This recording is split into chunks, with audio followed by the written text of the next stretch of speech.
La tradition d'emmener ses enfants au bled tous les étés s'arrête avec moi. Alors déjà, d'un point de vue financier, je trouve que c'est un gouffre énorme. Pourquoi? Parce qu'on est obligé d'aller au bled tous les ans. Au lieu de voyager, investir, faire un hajj, bah non.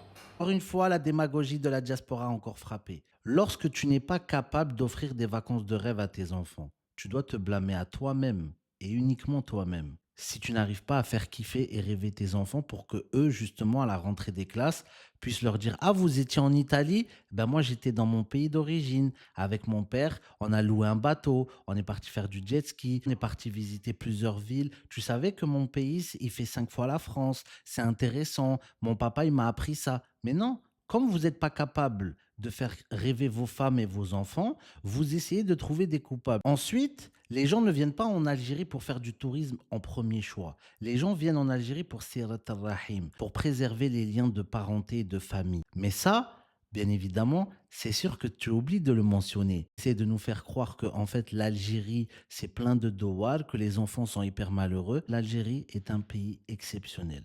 Son peuple est formidable. Son histoire est pleine de valeurs, d'espoir, de résilience et de victoire. Quand tu avances des propos comme ça, c'est ton expérience et c'est ton vécu et c'est tes enfants. Ne parle pas au nom du peuple algérien. Dites-moi ce que vous en pensez dans les commentaires. Respect et bienveillance. La team des Z, on est ensemble!